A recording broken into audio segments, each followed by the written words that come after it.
It's dear to the heart of every player. A trophy to cherish, a prize to win. Many are those who will stand to be counted. Few are those with a real chance to win. In 1977, 28 teams will vie for professional sports' most coveted prize. But this is how it was 1 year ago, in our bicentennial season.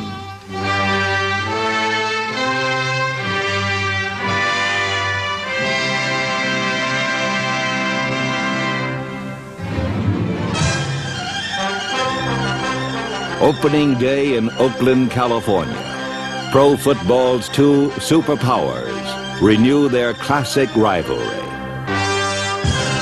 Through 3 1/2 quarters, the world champion Steelers milked opportunity for 28 points and a commanding 2-touchdown advantage.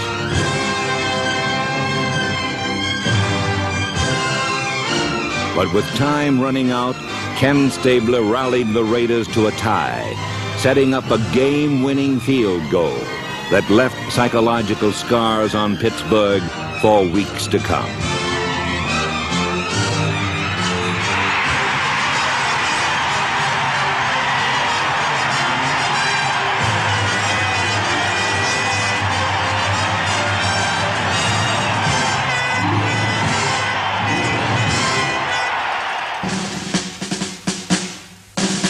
But if Pittsburgh and Oakland believed themselves to be alone atop the American Football Conference, they were mistaken. In '76, a team from New England arrived on the scene, its flags to autumn's breeze unfurled. Here boldly a second-year quarterback stood, then fired a shot heard round the world.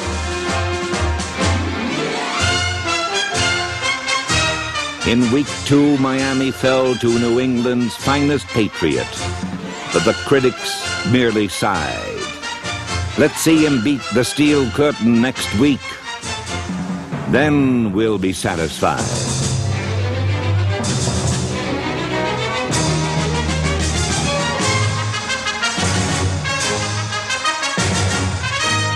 And so in week 3, Steve Grogan passed the Steel Curtain ragged. But still the critics weren't impressed. Pittsburgh had an off day, they said. They didn't play their best. Let's see the kid beat Oakland. Now that will be the real test.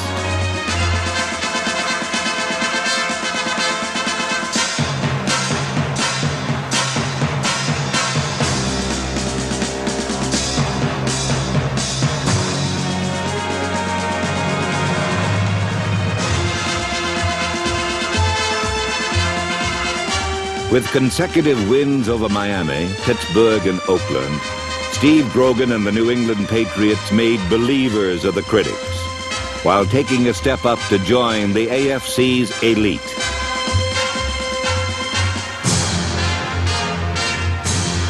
But even the Patriots couldn't win them all in the AFC.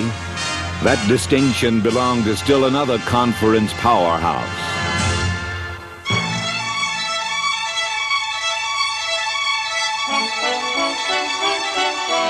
While New England was finding success in Steve Grogan's gutsy leadership, Baltimore was flying high on Burt Jones's brilliant right arm.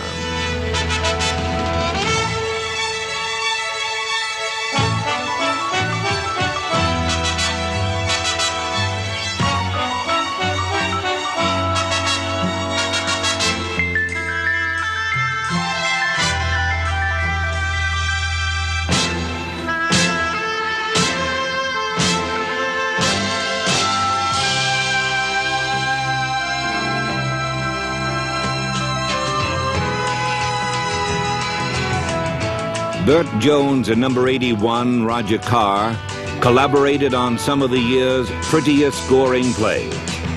Covering Roger Carr became the toughest assignment in football. and Burt Jones never hesitated to take advantage.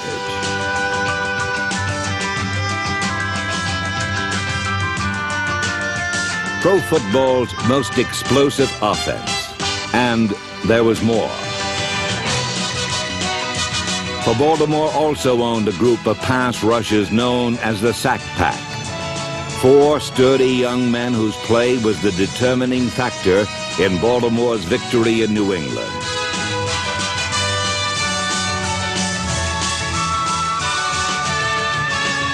The Sack Pack and Mr. Jones. At mid-season, nobody in the AFC looked better.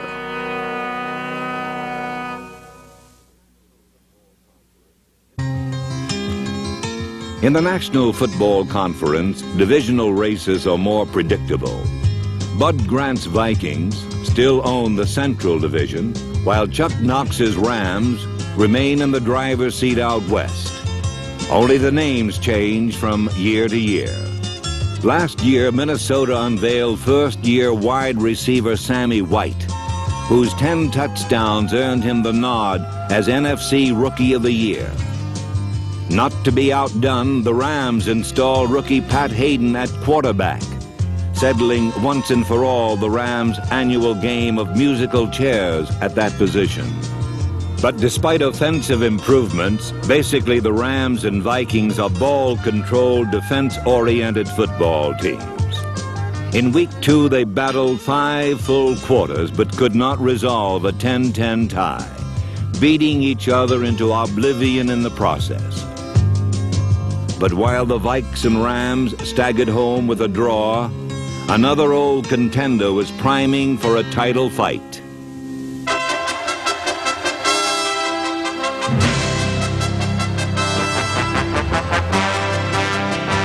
Down in Irving, Texas, Roger Staubach and the Cowboys were off to one of their finest starts ever.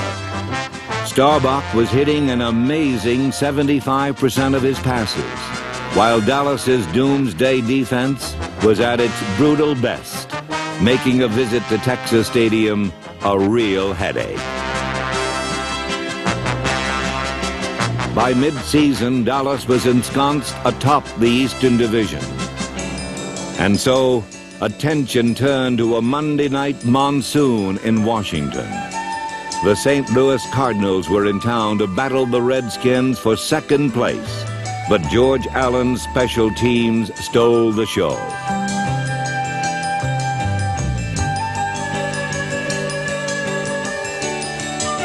Number 25, Eddie Brown, hydroplaned 71 yards for the game-breaking score, as Washington kept pace with St. Louis for the NFC wildcard playoff berth.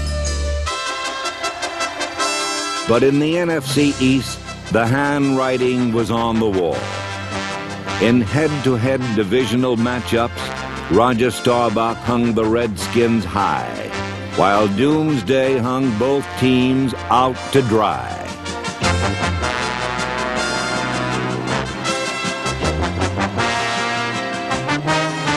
And so, when undefeated Dallas met powerful Baltimore, many called the game a Super Bowl preview. It had all the makings of a good one.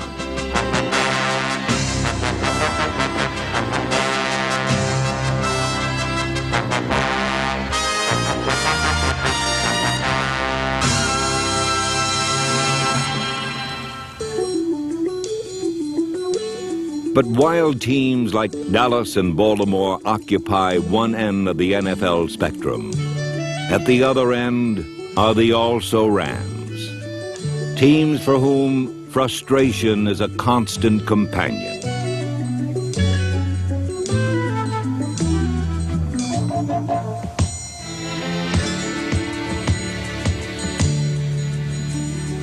Consolation comes in digging a play out of a grade school playbook, then using it to upset a contender. But for most also-rans, the sad reality is that victory is the exception rather than the rule.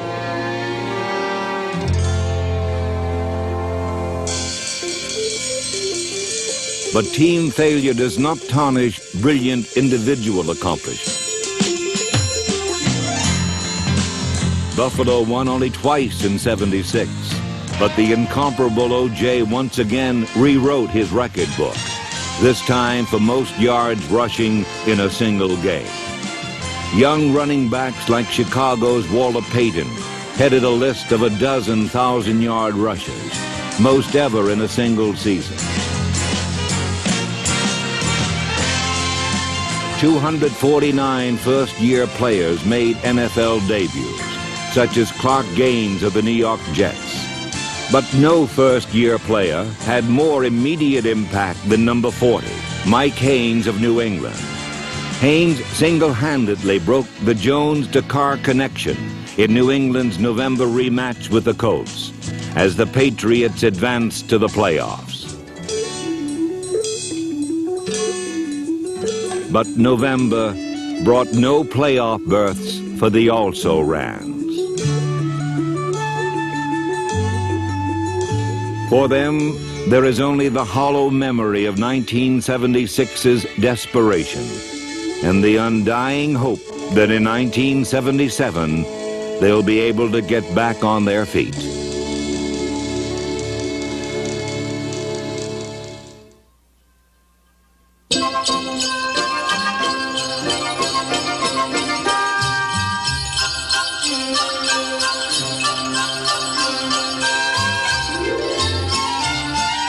With the coming of winter, only one playoff spot in each conference remains.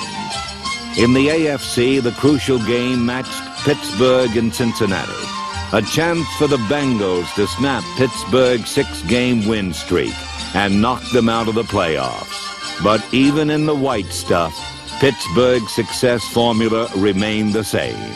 Opportunistic defense that stripped the Bengals of the football in a critical situation. Then, a league-leading ground attack that snowballed Pittsburgh into the lead.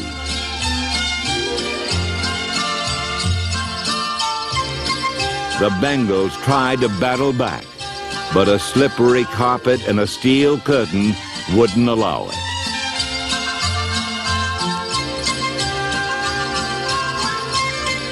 So once again, Pittsburgh would get a taste of the playoffs, while the Bengals would settle down for a long winter's nap.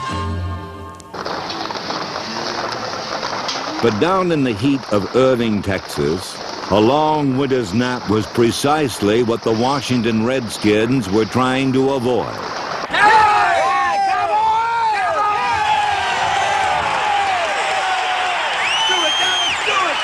In Dallas, fans are crazy about their football team, and with good reason. For by the season's final Sunday, Dallas had clinched its 10th playoff spot in 11 years. But Dallas fans show little love for the Cowboys' key Eastern Division rival. And so, into this friendly environment, the Redskins came needing a victory to make the playoffs. A loss, and the Cardinals would play instead. Let's make them eat their words. Be physical. Come on.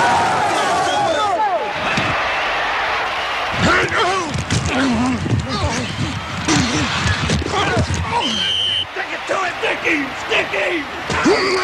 Got it, dog it. Despite their intensity, the Redskins fell behind. But George Allen's team knows when to reach back for that something extra.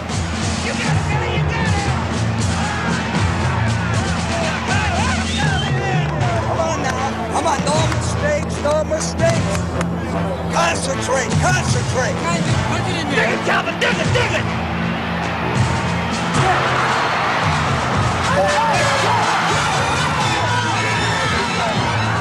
Washington reached back and found victory. Dallas ate its words. For George Allen's proud old pros, time to celebrate a playoff berth. For the Redskins. Hip, hip. Hey!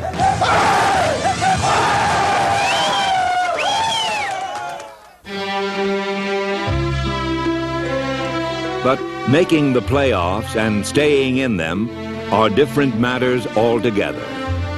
While the Redskins fell in the opening round of Minnesota, Dallas's pass pocket was dismantled by the Rams. as both Eastern Division teams were battered into submission.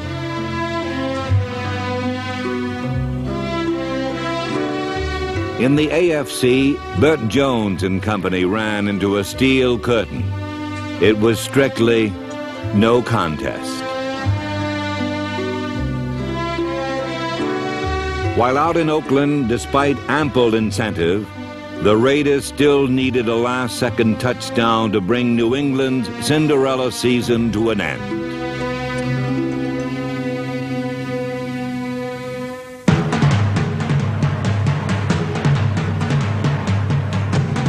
Four teams left. For them, the season had just begun.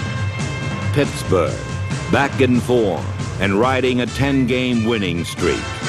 Oakland, doing them one better with 11 straight wins.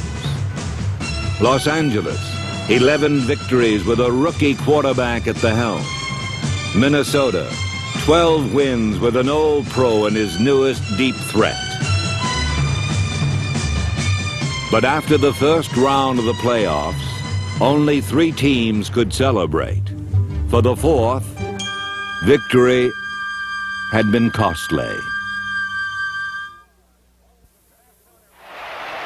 Good afternoon, everyone, and welcome to Metropolitan Stadium in cold Bloomington, Minnesota, the National Football Conference championship game between the Los Angeles Rams and the Minnesota Vikings. The Rams slight underdogs against the Vikings on this cold, sunny afternoon. These two teams battled to a 10-10 tie during the regular season. The winner today goes on to the Super Bowl in Pasadena on January 9th. On their opening drive, the Rams powered their way on the ground to the Viking 1-yard line.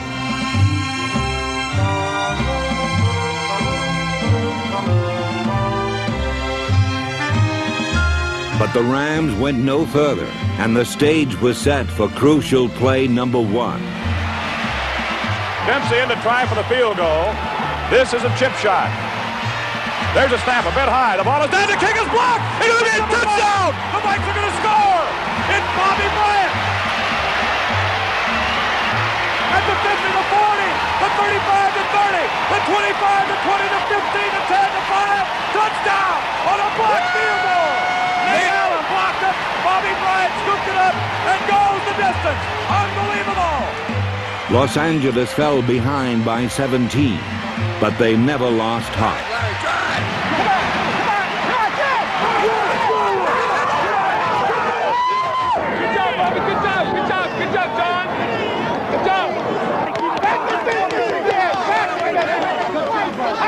The Rams pulled to within 4.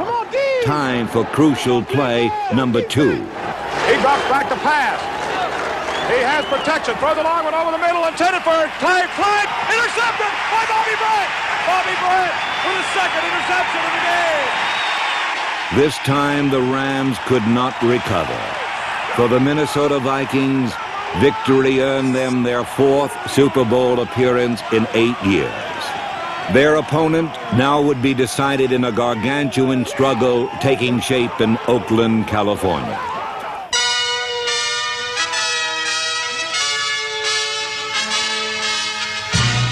But the long-awaited rematch was a lopsided affair. Oakland took an early lead, and with Franco Harris sidelined by injury, Terry Bradshaw was forced to play catch-up against unbeatable odds.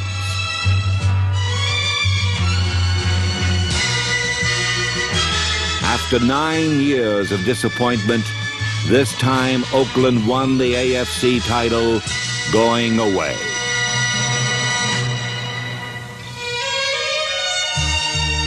On to Pasadena and Super Bowl 11. The Minnesota Vikings gave it their best shot, but with New England and Pittsburgh behind them, the Raiders were home free.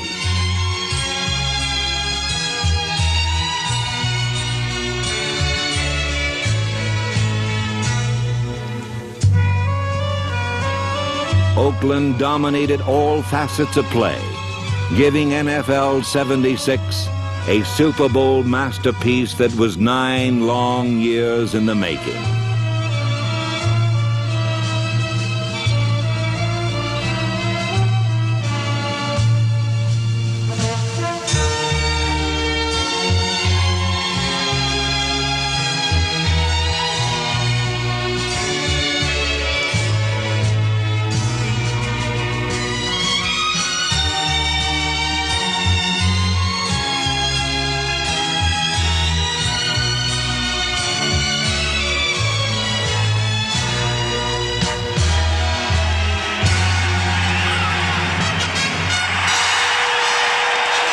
And so, where 28 teams had set out in pursuit of Super Bowl silver, only one had returned with the prize.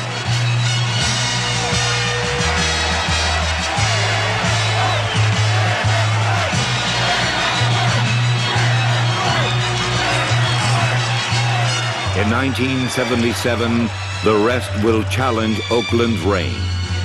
But NFL 76 belonged to the Raiders.